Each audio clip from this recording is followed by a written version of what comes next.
My dear friends, नमस्कार।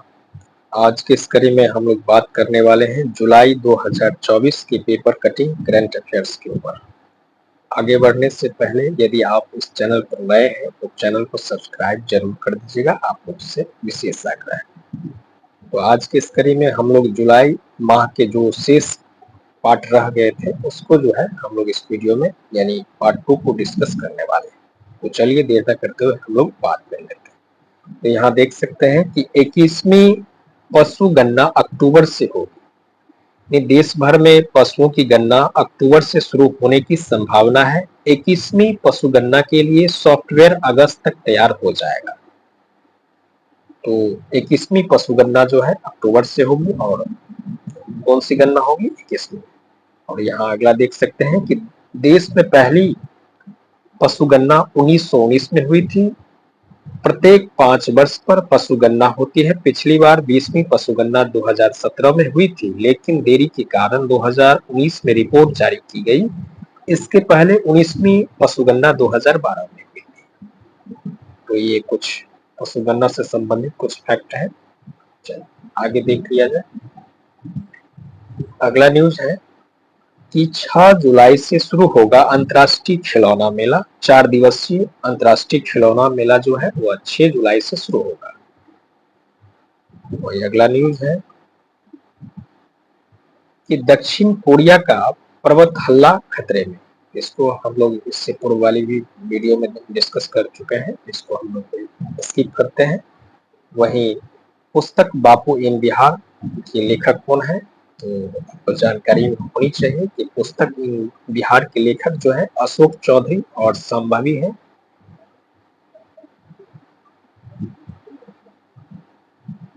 ये अगला है कि दानापुर कैंट में गुरु पूर्णिमा के दिन शुरू होगा वेद विद्यालय। पटना के महावीर मंदिर द्वारा अब वेद विद्यालय संचालित किया जाएगा। गुरु पूर्णिमा के दिन 21 जुलाई से इसकी शुरुआत होगी।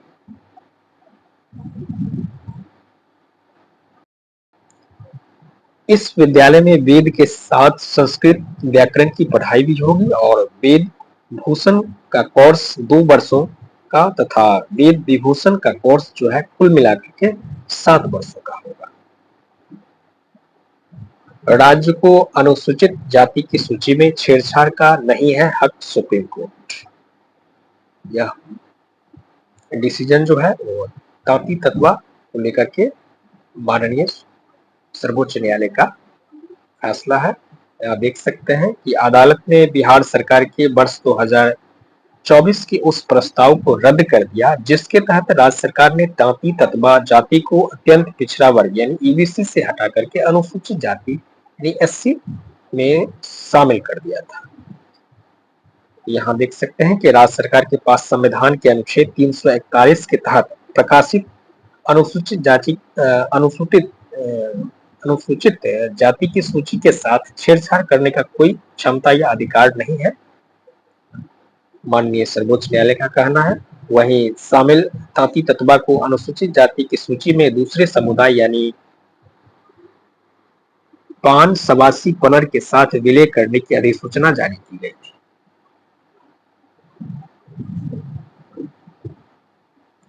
वही अगला है कि एडीबी ने वृद्धि अनुमान 7% पर बरकरार रखा और भारत की पहली मिस यूनिवर्स कर्नाटक के हुबली की 36 वर्षीय श्रुति हैंगरे ने बड़ी उपलब्धि हासिल की है। इसी से डॉक्टर श्रुति मिस यूनिवर्स पटीट प्रतियोगिता जीतने वाली भारत की पहली महिला बन गई है और वर्ष 2009 में शुरू हुई इस वार्षिक प्रतियोगिता का उद्देश्य उन महिलाओं को मौका देना है जो कम लंबाई के चलते अंतर्राष्ट्रीय सौंदर्य प्रतियोगिता में हिस्सा नहीं ले पाती। वहीं एडीबी ने चालू वित्त वर्ष 2024-25 के लिए भारत के सकल घरेलू उत्पाद यानी जीडीपी की वृद्धि दर का अनुमान 7% बरकरार रखा है। वहीं अगला है कि पेरिस ओलंपिक में 117 भारतीय खिलाड़ी भाग लेंगे। वहीं शौर्य बाबा को कांस्य पदक। भारत के शौर्य बाबा ने ह्यूस्टन में चल रही विश्व जूनियर स्क्वैश चैंपियंस के लड़कों के सिंगल्स सेमीफाइनल में विश्व मिस्र के शीर्ष वरीयता प्राप्त मोहम्मद जकारिया से 0-3 से हारने के बाद कांस्य पदक हासिल किया। वही अगला न्यूज है।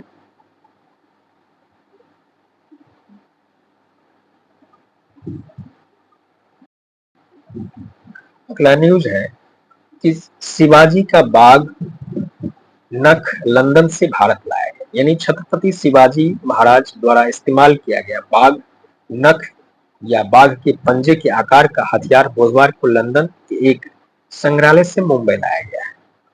और यहाँ अगला है कि हरियाणा में अग्निवीरों को सरकारी नौकरियों में मिलेगा 10% आरक्षण। ऑपरेशन नन्हे फरिश्ते के तहत 7 साल में बचाए गए 84,119 बच्चे। महाराष्ट्र में 12वीं पास युवाओं को कौशल प्रशिक्षण में मिलेगा प्रतिमाह 6,000 रुपए।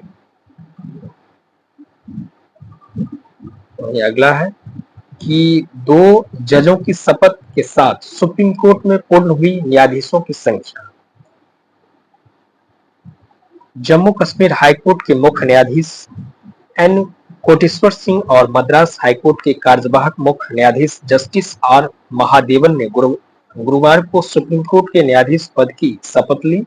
जस्टिस टी.वाई. चंद्रचूड़ ने दोनों को शपथ दिलाई और justice N Koteshwar supreme court में जज बनने वाले मणिपुर के पहले शख्स हैं और इन 2 नए न्यायाधीशों पद ग्रहण करने के साथ ही सुप्रीम कोर्ट में न्यायाधीशों की संख्या बढ़कर के कितनी हो गई है? 34 हो गई, यानी 34 हो गई है। सुप्रीम कोर्ट में न्यायाधीशों के 34 पद ही मंजूर है।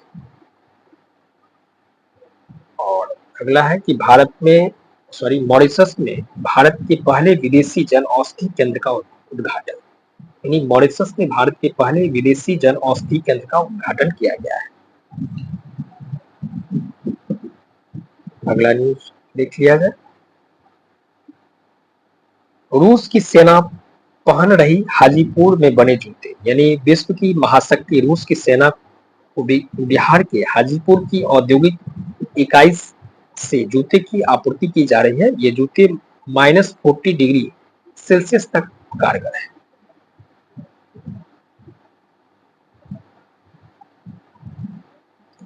बिहार में भोजन के बाद ऊर्जा पर सर्वाधिक खर्च, यहाँ देख सकते हैं महत्वपूर्ण फैक्ट है कि बिहार में भोजन के बाद जो है ऊर्जा पर जो है सर्वाधिक खर्च हो रहा है। शहर गांव में प्रति व्यक्ति खपत और गांव में खाद्यान्न की ज्यादा खपत और शहरों में रहने वाले प्रति व्यक्ति ऊर्जा पर अपने खाने पीने से खर्च से बची राशि का जो है वो 13% व्यय करते हैं। वहीं स्वास्थ्य पर 11, मनोरंजन आदि पर 11.8, शिक्षा पर 10.4% और ड्यूरेबल गुड्स पर 12.3% राशि खर्च होता है। ये कुछ महत्वपूर्ण फैक्ट है, इसको एक बार आप लोग देख लीजिए। आशा है आप लोग देख लिए होंगे। चलिए आगे देख लेते हैं कि दुनिया की 10 बड़ी कोयला खदानों में 2 भारत, यानी उत्पादन के लिहाज से दुनिया की 10 बड़ी कोयला खदानों में जो है भारत में है, यानी उत्पादन के लिहाज से दुनिया की 10 बड़ी कोयला खदानें भारत से है। इसमें सरकारी company south eastern cold fields की ओर से संचालित गेबरा और कुसमुंडा खदान शामिल है। ये दोनों खदानें छत्तीसगढ़ में स्थित है। ध्यान रखिएगा कौन है?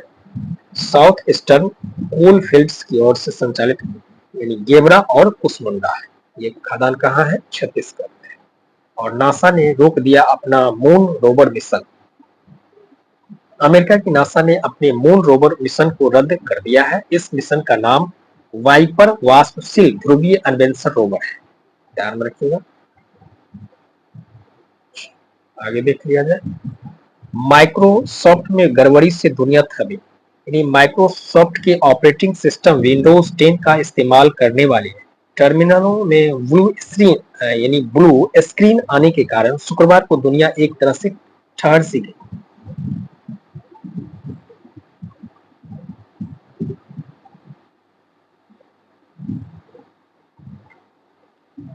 मंगल की चट्टानों में तरल पदार्थ मिला है और $9.70 अरब बढ़ा विदेशी मुद्रा भंडार। बीते सप्ताह विदेशी मुद्रा भंडार जो है 9.699 अरब डॉलर की बढ़ोतरी रही है। आरबीआई के अनुसार 12 जुलाई को सप्ताह में कुल विदेशी मुद्रा भंडार 666.854 अरब डॉलर के नए सर्वकालिक उच्च स्तर पर पहुंच गया है। भारत ने बनाया सबसे ताकतवर गैर परमाणु विस्फोटक सेवेक्स-2। भारत रक्षा क्षेत्र में आत्मनिर्भरता की राह पर आगे बढ़ रहा है। इसी सिलसिले में भारत ने दुनिया का सबसे शक्तिशाली गैर परमाणु विस्फोटक बनाने में कामयाबी हासिल की है। यह विस्फोटक ट्राइनाइट्रोटोलुइन टीएनटी की तुलना में दोगुने से भी अधिक घातक है। इस विस्फोटक को सेवेक्स-2 नाम दिया गया है। नाम याद रखिएगा, क्या नाम दिया गया है? सेवेक्स-2। यह बिना वजन बढ़ाए बम गोले की मारक क्षमता बढ़ाने में सक्षम है।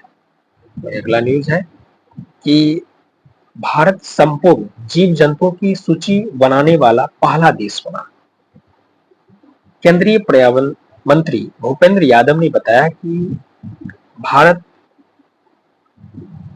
जो है 1,04,561 प्रजातियों को कवर करते हुए देश के संपूर्ण जीवों की एक सूची तैयार की है, जिसमें विलुप्त प्रजातियों से लेकर के सभी जीव जंतुओं का पूरा विवरण तैयार किया गया है। इसी के साथ ऐसी समूची चेकलिस्ट तैयार करने वाला भारत दुनिया का पहला देश बन गया है। महत्वपूर्ण फैक्ट है, आगे देख लेते हैं।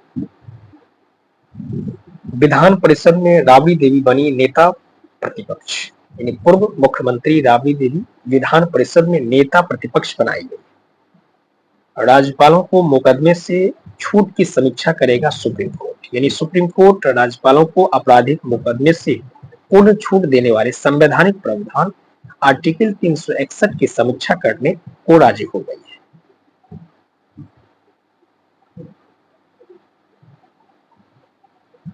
गोल्ड मेडल जीतकर लौटी गोल्डी का स्वागत। जूनियर एवं सब junior national para athletics championship में गोल्ड मेडल जीतकर लौटी गोल्डी कुमारी का बख्तियारपुर में अपने गांव में भव्य स्वागत किया गया। और ओडिशा में पद्मश्री कमला पुजारी का निधन। योगी सरकार ने बनाया पौधारोपण का कीर्तिमान। अगला है, किम ने ओपन इतिहास में सबसे लंबा होल इन वन का रिकॉर्ड बनाया। दक्षिण कोरिया के किम सी वू ने शनिवार को रॉयल ट्रून में अपने तीसरे दौर के 17वें होल पर 238 यार्ड का होल इन वन शॉट मारा। यह ब्रिटिश ओपन इतिहास का सबसे लंबा होल इन वन शॉट है। कोच की नियुक्ति होते ही भूटिया का इस्तीफा। यानी मुख्य कोच स्पेन के मोनेलो मार्केज को भारतीय पुरुष फुटबॉल टीम का मुख्य कोच नियुक्त किया गया है और वह बर्खास्त इगोर स्टिमक की जगह लेंगे। अनिल महासचिव नियुक्त। देख सकते हैं कि एआईएफएफ ने शनिवार को केरल के अनिल कुमार प्रभाकरन को खेल संस्था का महासचिव नियुक्त किया गया है और एम सत्यनारायण को इसकी जिम्मेदारी से मुक्त कर दिया गया है। वही अगला है कि केरल ने विदेश सचिव नियुक्त किया है। केरल सरकार ने अपना विदेश सचिव नियुक्त किया है। कहा कि आईएस के वासुकी को राज्य का विदेश सचिव नियुक्त करना असंवैधानिक और संघीय सिद्धांतों का उल्लंघन है। यानी भाजपा प्रदेश के सुरेंद्रन ने कहा कि आईएस के वासुकी को राज्य का विदेश सचिव नियुक्त करना असंवैधानिक और संघीय सिद्धांतों का उल्लंघन है। ध्यान में रखिएगा कि केरल ने अपना विदेश सचिव नियुक्त किया है। और स्नूकर चैंपियंस रे का निधन। 6 बार के विश्व स्नूकर चैंपियंस रे रेडर्न का 91 वर्ष की आयु में कैंसर से निधन हो गया है। शाम 5 बजे पेश किया जाता था आम बजट, कहना है निर्मला सीतारमन का। यानी लगातार 7 बार बजट पेश कर रिकॉर्ड बनाएगी सीतारमन। एक नजर पहला बजट आजादी के बाद 26 नवंबर 1947 की शाम 5 बजे तत्कालीन वित्त मंत्री सनमुखम चेट्टी ने पेश किया था, ध्यान में रखिएगा। और लगातार 7 बार बजट पेश कर वे पूर्व प्रधानमंत्री मोरारजी देसाई के रिकॉर्ड से आगे निकल जाएंगे। महत्वपूर्ण फैक्ट है, कितनी बार? 7वीं बार। निर्मला सीतारमण 2019 में पहली बार देश की पहली वित्त मंत्री बनी थी, यानी पूर्णकालिक वित्त मंत्री। और पहली वित्त मंत्री इंदिरा गांधी और पूर्णकालिक पहली महिला वित्त मंत्री जो है निर्मला सीतारमण बनी। अब तक वे 6 बजट पेश कर चुके हैं। 1924 से 2016 तक रेल बजट अलग से पेश होता था, यानी 1924 से लेकर के 2016 तक जो है रेल बजट अलग से पेश होता था, लेकिन 2017 में इसे बजट में शामिल कर दिया गया और वर्ष 2021 से सॉफ्ट कॉपी वितरित करने की प्रक्रिया शुरू की गई है और वित्तीय वर्ष 2021-22 में बजट डिजिटल रूप से पेश किया गया। सबसे लंबा बजट भाषण निर्मला सीतारमण ने 1 फरवरी 2020 को 2 घंटे 40 मिनट का दिया।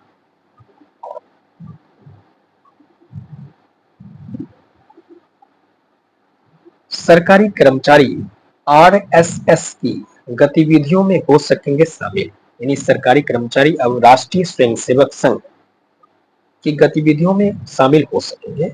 और एयरबस ने भारत में H-125 हेलीकॉप्टर निर्माण के लिए 8 स्थान चुने, यानी मेक इन इंडिया के तहत यूरोपीय कंपनी एयरबस ने भारत में H-125 हेलीकॉप्टर के उत्पादन की अंतिम असेंबली लाइन स्थापित करने के 8वें स्थान को चुन लिया है। इस संबंध में भूमि पूजन समारोह इस वर्ष के अंत में होने की उम्मीद है। यह सुविधा एकल इंजन H-125 के लिए चौथी फाइनल असेंबली लाइन होगी। शुरू में सालाना 10 हेलीकॉप्टर का उत्पादन करेगी और बाजार की मांग के आधार पर क्षमता बढ़ाई जाएगी। भारत की विरासत केवल इतिहास नहीं, विज्ञान भी है। नरेंद्र मोदी, यानी प्रधानमंत्री ने Bharat UNESCO world heritage centre के लिए $10 लाख का अनुदान देने की घोषणा भी की। इसे वर्ल्ड हेरिटेज साइट के संरक्षण, कैपेसिटी बिल्डिंग, टेक्निकल असिस्टेंट में खर्च किया जाएगा। विशेष रूप से ये पैसा ग्लोबल साउथ के देशों के काम आएगा और इसमें 150 से अधिक देशों के 2000 से अधिक राष्ट्रीय और अंतर्राष्ट्रीय प्रतिनिधि भाग ले रहे हैं। प्रधानमंत्री ने संबोधन की शुरुआत ज्ञान और अध्यात्म की गुरु पूर्णिमा की बधाई से की है, यानी नई दिल्ली स्थित भारत मंडपम में विश्व धरोहर समिति के 46 यानी 46वें सत्र के उद्घाटन अवसर पर संबोधित करते प्रधानमंत्री पेस और Amritraj tennis hall of fame में शामिल, यानी भारत के महान टेनिस खिलाड़ी लिएंडर पेस और विजय अमृतराज को रविवार की टेनिस हॉल ऑफ फेम में शामिल किया गया और लक्ष्मी झा ने मलेशिया की सबसे ऊंची चोटी पर फहराया तिरंगा। तो मलेशिया की सबसे ऊंची चोटी है किनाबालू।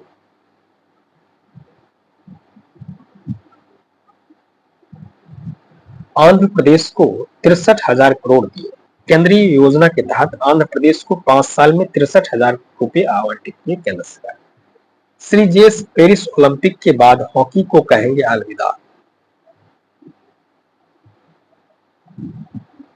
भारतीय हॉकी की दीवार गोलकीपर पीआर श्रीजेश ने कहा, पेरिस ओलंपिक उनका अंतिम राष्ट्रीय टूर्नामेंट होगा। भारत के लिए 328 मैच खेलने वाले श्रीजेश के लिए यह चौथा ओलंपिक होगा।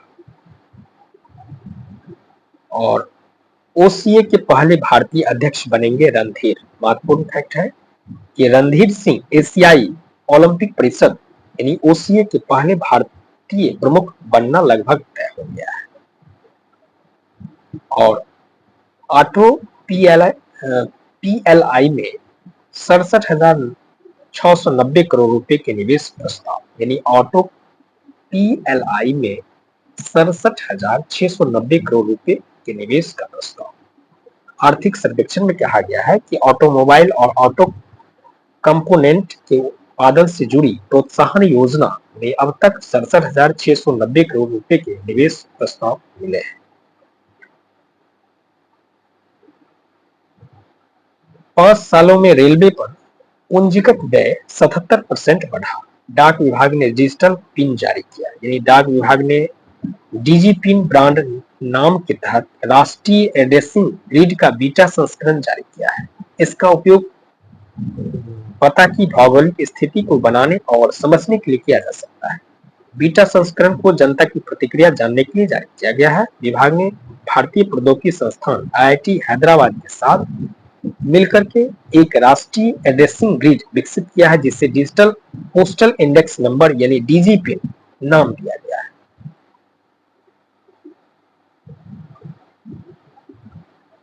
ब्याज दर के लिए खाद्य महंगाई को आधार न बनाए आरबीआई, यानी आर्थिक समीक्षा में यह भी कहा गया है कि आरबीआई को नीतिगत दर रेपो रेट तय करने में खाद्य वस्तुओं की महंगाई पर गौर करना बंद करना चाहिए।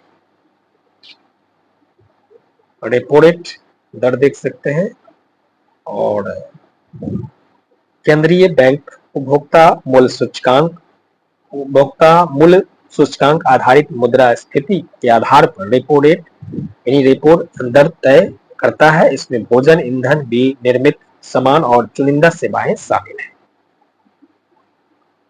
राज्य के 10 शहरों से 20 सीट तक वाले विमान उड़ेंगे, यानी बिहार के 10 शहरों से 20 सीटों से कम क्षमता वाले विमान सेवा की शुरुआत होगी। छोटे विमान के लिए उड़ान जो है वो 5.2 के तहत राज्य के 10 छोटे शहरों को विमान सेवा मार्ग से जोड़ने के लिए पुलियां प्राप्त हो गई है। इनमें बीरपुर, सहरसा, भागलपुर, मुंगेर, मुजफ्फरपुर, वाल्मीकिनगर, मोतिहारी, रक्सौल, मधुबनी और छपरा को शामिल किया गया है। लद्दाख की पहाड़ियों में मिली मंगल ग्रह जैसी चट्टानें, लद्दाख की पहाड़ियों में मंगल ग्रह जैसी चट्टानें पाई गई है। इनके रंग, चित्र, बनावट, इनमें पाए जाने वाले रासायनिक तत्व समानता लखनऊ के बीरबल साहनी पुराविज्ञान संस्थान के वैज्ञानिक के लंबे शोध में यह पता चला है। और सिंधु नदी के किनारे चला शोध और मंगल ग्रह पर जीवन के संकेत।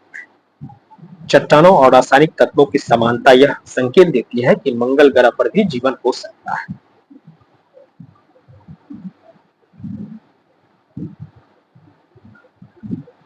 खेलो इंडिया को 900 करोड़ और ओलंपिक के बाद संन्यास लेंगे एंडी मरे।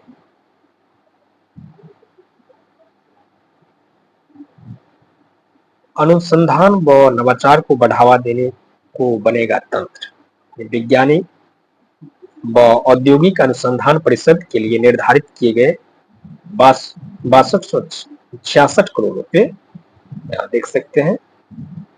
समुद्री मिशन के लिए 600 करोड़ रुपए भी आवंटित किए हैं, जिसके तहत सरकार समुद्र के 6000 मीटर की गहराई तक मानवयुक्त पनडुब्बी समुद्रयान लॉन्च करने की योजना बना रही है, ताकि गहरे समुद्र के संसाधनों की खोज की जा सके। वहीं पृथ्वी विज्ञान मंत्रालय को 3064.80 करोड़ रुपए आवंटित किए गए, जिसमें समुद्र मिशन के लिए 600 करोड़ रुपए शामिल है। डीएसआईआर के लिए आवंटित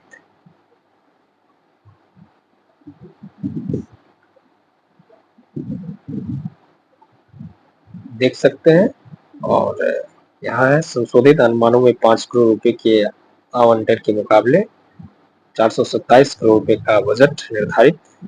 आगे देख लेते हैं। अमेरिका में सीक्रेट सर्विस की प्रमुख का इस्तीफा, यानी अमेरिका में राष्ट्रपति और पूर्ववर्तियों को सुरक्षा देने वाली एजेंसी सीक्रेट सर्विस की प्रमुख किम्बरली चीटल ने अपने पद से इस्तीफा दे दिया है। और ये अगला है कि इथियोपिया में भूस्खलन से 157 लोगों की जान गई। आगे देख लेते हैं। 25,000 ग्रामीण बसावटों को पक्की सड़क। प्रधानमंत्री ग्रामीण सड़क योजना के चौथे चरण का विस्तार करने की वित्त मंत्री निर्मला सीतारमण ने आम बजट में घोषणा की है। इस चौथे संस्करण में 25,000 उन ग्रामीण बसावटों को हर मौसम की अनुकूल पक्की सड़कों से जोड़ा जाएगा जो अभी तक इससे वंचित रहे। और देख सकते हैं प्रमुख फैक्ट ग्रामीण विकास बजट में 12% की वृद्धि और 3 करोड़ लखपति दीदी बनेगी सक्षम। ग्रामीण विकास मंत्रालय ने 2024-25 के बजट में जो है 1,77,566.19 करोड़ रुपए आवंटित किए, जो पिछले वित्तीय वर्ष के मुकाबले परिव्यय से लगभग 12% अधिक है। और महात्मा गांधी राष्ट्रीय ग्रामीण विकास योजना यानी मनरेगा के लिए आवंटन 86,000 करोड़ रुपए है, जो पिछले बजट में किए गए 60,000 करोड़ रुपए से लगभग जो है 43 यानी 43% अधिक है। लहलहाती फसलों के लिए कृषि क्षेत्र को खाद्य पानी, कुछ फैक्ट है देख लीजिए, अदरवाइज हम लोग आगे बढ़ते हैं। 30 लाख आबादी वाले 14 शहरों के विकास को लगेंगे पंख। तमाम असुविधाओं से घिरे शहरों को फिर से विकसित करने के लिए केंद्र सरकार की ओर से एक फ्रेमवर्क भी बनाया जाएगा।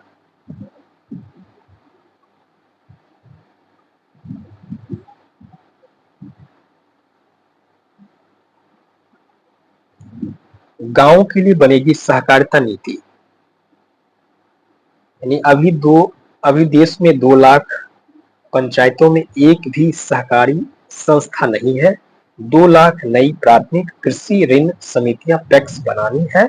अभी इनकी संख्या लगभग 1 लाख है। अगले 5 वर्ष में 2 लाख पैक्स का निर्माण करना है।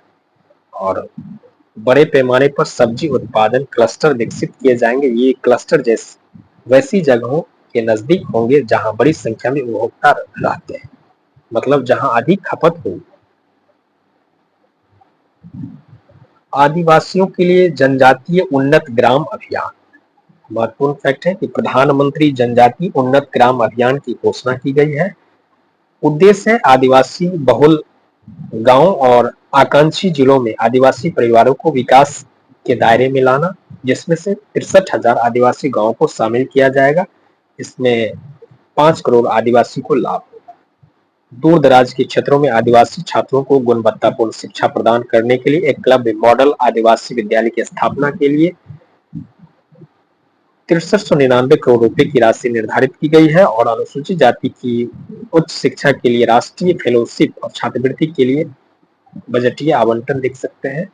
और इधर देख सकते हैं कि बजट आवंटन में वृद्धि, अनुसूचित जाति, अनुसूचित जनजाति, अनपिछड़ा वर्ग, अल्पसंख्यक कल्याण के लिए आवंटन 2023-24 में प्रधानमंत्री आदि आदर्श ग्राम योजना के लिए वित्तीय वर्ष 2023-24 के 300 करोड़ रुपए से बढ़ा करके 1,000 करोड़ रुपए कर दी गई है। कुछ महत्वपूर्ण फैक्ट है बजट के जो ध्यान रखिएगा, पूछा जा सकता है। कृषि कल आज और कल, जरूरत 4 गुना उत्पादन वृद्धि। भारत वैश्विक स्तर पर कृषि के क्षेत्र में एक महत्वपूर्ण खिलाड़ी बनकर उभरा। 7.5% हिस्सा है वैश्विक कृषि उत्पादन में भारत का, और 18% योगदान है कृषि उत्पादों का भारत के जीडीपी में। महत्वपूर्ण फैक्ट है, इसको ध्यान में रखिए, पूछा जा सकता है, मोस्ट ट्रिविया है कि 7.5% हिस्सा है वैश्विक कृषि उत्पादन में भारत का, और 18% जो है यानी 18% योगदान है कृषि उत्पादों का भारत के जीडीपी में। और 50% रोजगार कृषि क्षेत्र से जुड़े कार्यबल को मिलता है भारत में, और 4% उपलब्धता है मीठे पानी का भारत में वैश्विक स्तर पर। उर्वरक के उपयोग को 20% तक कम करना चाहते हैं, साथ ही पानी के उपयोग में 25% कमी लानी होगी। इसके जरिए मीथेन उत्सर्जन में लगभग 45% कमी का लक्ष्य है। ई कोर्ट परियोजना को 1500 करोड़, कानून मंत्रालय की ई कोर्ट परियोजना के तीसरे चरण के लिए बजट में 1500 करोड़ रुपए के प्रावधान है। तीसरे चरण में निचली अदालतों के डिजिटल बुनियादी ढांचे को मजबूत किया जाना है।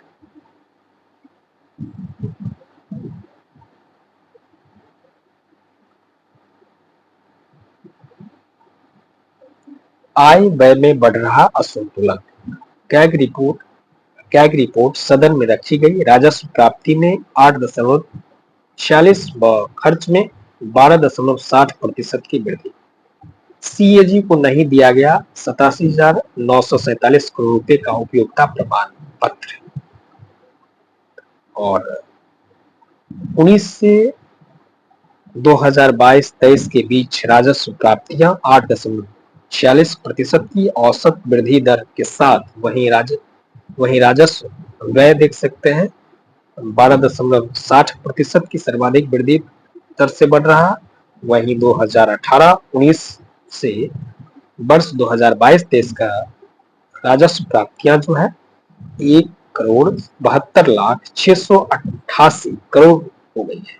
राजस्व प्राप्तियां में सहायता अनुदान की हिस्सेदारी देख सकते हैं। और वर्तमान मूल्य पर राज्य का सकल घरेलू उत्पाद जीडीपी कितना है?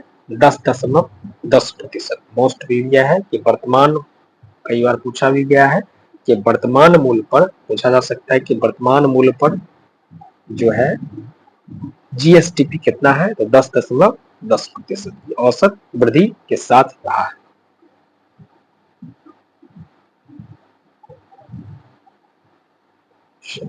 आगे देख लेते हैं। मजबूत हुआ सरकार का खजाना, काबू में रहेगा घाटा।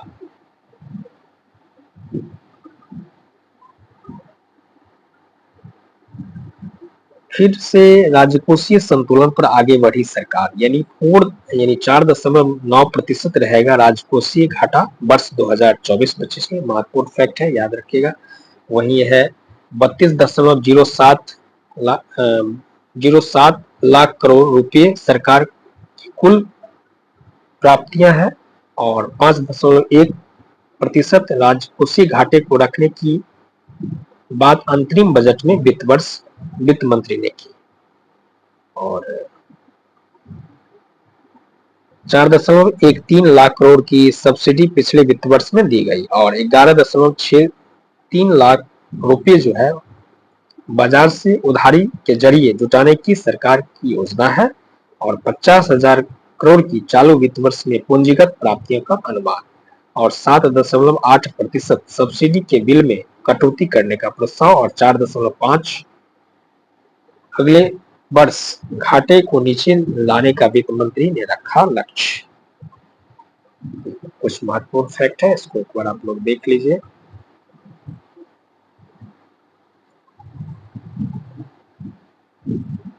आगे देख लिया जाए। इलेक्ट्रिक मोबिलिटी योजना की अवधि 2 माह बढ़ाई। सेबी ने विजय माल्या पर 3 वर्ष का प्रतिबंध लगाया। कैपिटल मार्केट रेगुलेटर सेबी ने भगोड़े कारोबारी विजय माल्या पर देश के सिक्योरिटी बाजार या उससे जुड़ी किसी भी कंपनी कारोबार में करने पर 3 वर्ष के लिए रोक लगा दी।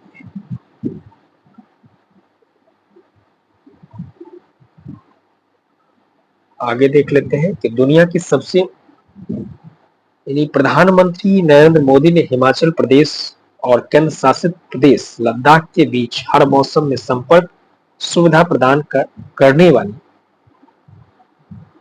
सिकुन ला सुरंग के निर्माण की शुरुआत करते हुए लद्दाख के द्रास से कुछ दूरी से पहला विस्फोट किया। यह दुनिया का सबसे ऊंची सुरंग होगी। कौन सा? सिकुन ला सुरंग, जो दुनिया की सबसे ऊंची सुरंग होगी, कहाँ है? तो आपको लद्दाख में है सिकुन ला सुरंग।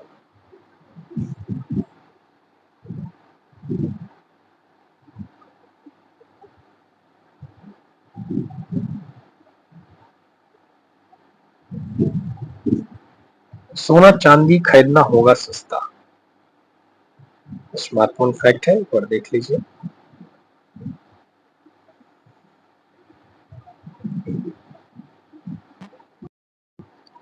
गंगा देवी महिला कॉलेज को मिला नेक्स्ट से वी ग्रेड और रामलला पर पहली बार विदेश में डाक टिकट जारी।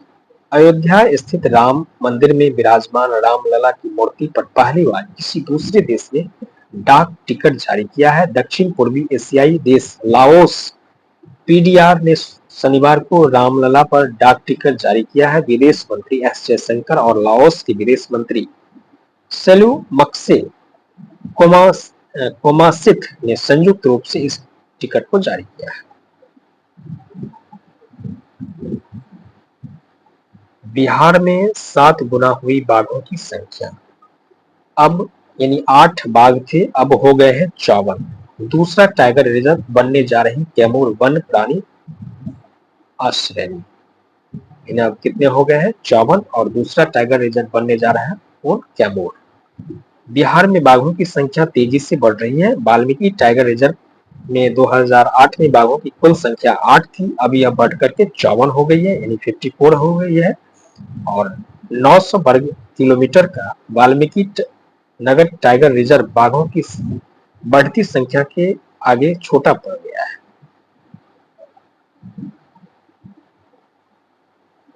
और 29 जुलाई को जो है हम लोग बाघ दिवस मनाते हैं।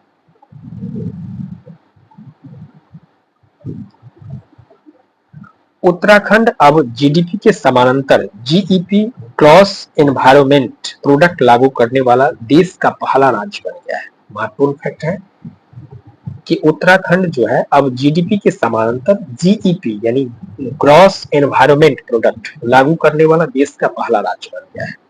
राज्य ने पर्यावरण की चिंता करते हुए इसके 4 प्रमुख घटकों हवा, मिट्टी, पानी व जंगल को समाहित कर जीईपी सूचकांक जारी किया।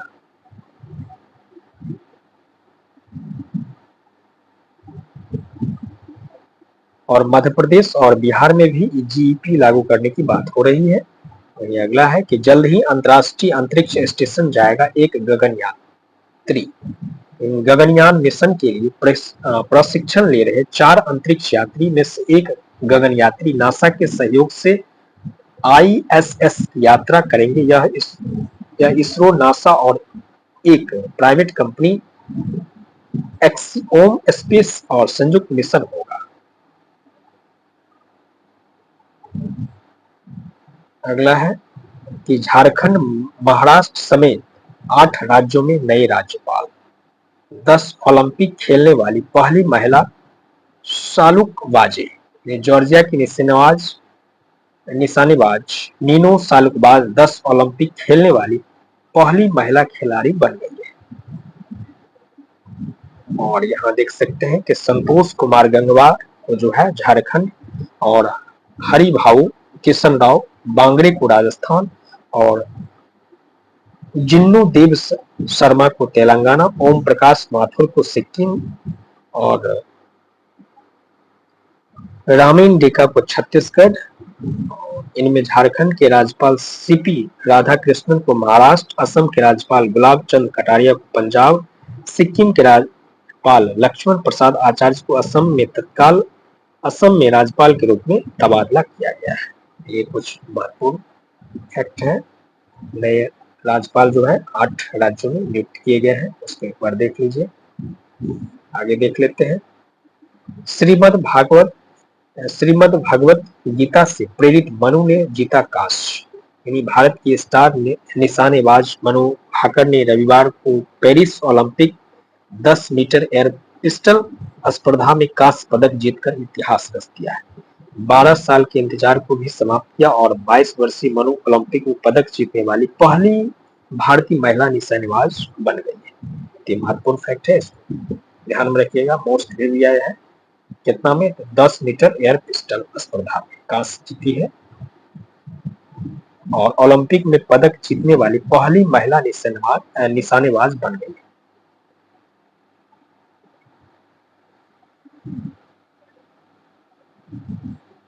और आज नमिता जिंदल और अर्जुन बबूता से भी पदक की आशा।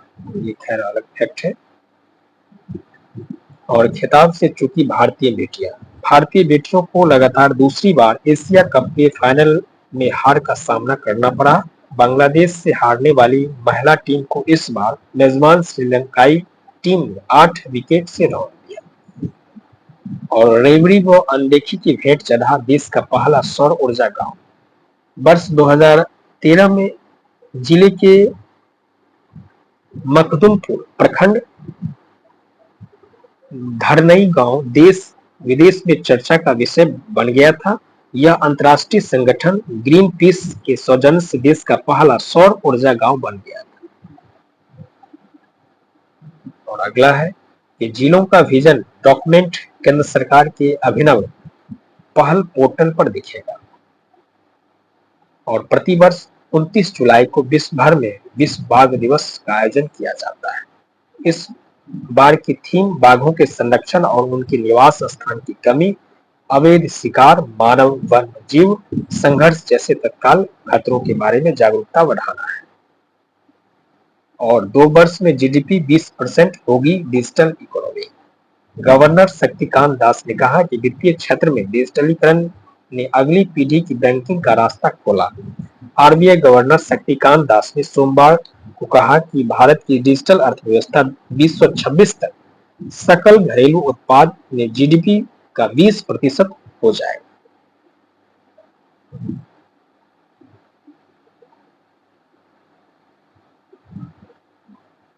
वही अगला है, नीरज को चीयर करने केरल से साइकिल चलाकर पेरिस पहुंचा। और भारत करेगा 2025 में T20 एशिया कप की मेजबानी। भारत 2025 में T20 प्रारूप में पुरुष एशिया कप क्रिकेट टूर्नामेंट के अगले सत्र की मेजबानी करेगा, जो 2026 में देश में होने वाले T20 विश्व कप से पहले होगा। हार के साथ रोहन बोपन्ना ने लिया संन्यास। और वेनेजुएला के राष्ट्रपति चुनाव में निकोलस विजेता घोषित। तो वेनेजुएला के राष्ट्रपति कौन बनाए गए हैं? तो निकोलस बनाए गए हैं। यह उनका तीसरा कार्यकाल होगा। अगला है, देश में नौकरियों की कमी नहीं, बेरोजगारी दर घट करके 3.2% हुई। मांडविया। केंद्रीय श्रम मंत्री मनसुख मांडविया ने सोमवार को कहा कि नौकरी को लेकर के चिंता की कोई जरूरत नहीं है, देश में नौकरियों की कोई कमी नहीं है। और ये कितनी यथार्थ है आप लोग भली भांति समझते हैं। सेवानिवृत्ति के बाद कैट में सदस्य होंगी रेलवे बोर्ड की चेयरपर्सन। रेलवे बोर्ड की चेयरपर्सन एवं सीईओ जया वर्मा सिन्हा 31 अगस्त को अपनी सेवानिवृत्ति के बाद केंद्रीय प्रशासनिक न्यायाधिकरण कैट में प्रशासनिक सदस्य के रूप में कार्यभार संभालेगी। सिन्हा रेलवे बोर्ड की चेयरपर्सन एवं सीईओ के रूप में पिछले वर्ष 1 सितंबर को कार्यभार संभाला। चीन से 24 साल में सिर्फ $2.5 अरब एफडीआई। शंकर शर्मा फिर भारत में नेपाल के राजदूत। नेपाल के प्रधानमंत्री केपी ओली के नेतृत्व वाली सरकार ने भारत में नेपाल के राजदूत शंकर शर्मा को फिर से नियुक्त करने का फैसला किया। वही पहली बार 3 मालगाड़ी जोड़कर चलाई। पीडीयू जंक्शन से करीब गंज ख्वाजा स्टेशन से पहली बार एक साथ 3 मालगाड़ियों को जोड़ करके धनबाद के लिए रवाना किया गया। रेलवे ने इसका नाम त्रिशूल दिया। बैंकों ने न्यूनतम राशि न रखने पर 2331 करोड़ वसूले। पेरिस ओलंपिक में पर्यवेक्षक होंगे राजीव कुमार और Smita. Boxing association of Bihar की सचिव स्मिता कुमारी और बॉक्सिंग फेडरेशन ऑफ इंडिया की यूथ कमीशन के chairman Rajiv Kumar Singh Paris Olympic में पर्यवेक्षक के रूप में हिस्सा लेंगे।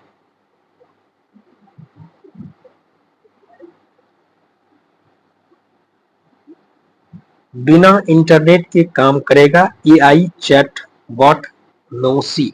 यानी बिना इंटरनेट का काम करेगा एआई चैटबॉट मौसी।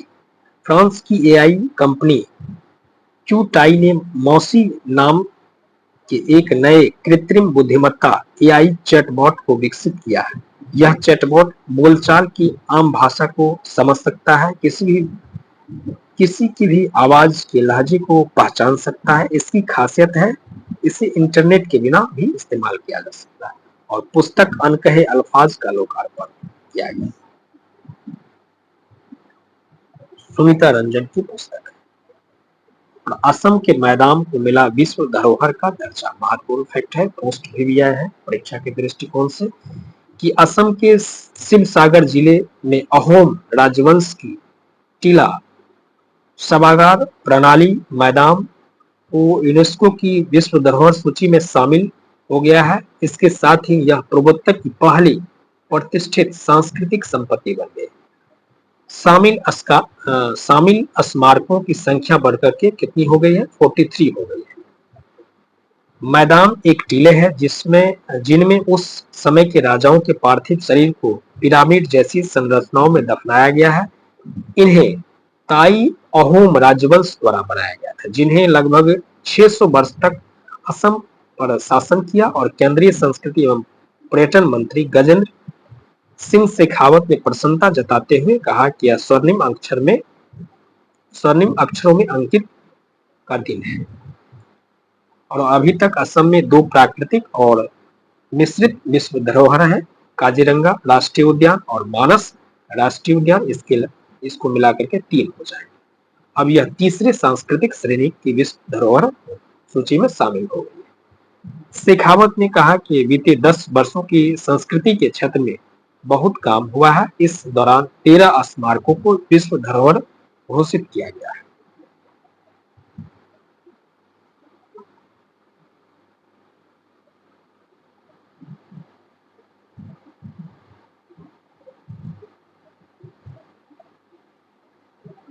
यह अगला है कि यूक्रेन ने F-16 का शुरू किया इस्तेमाल।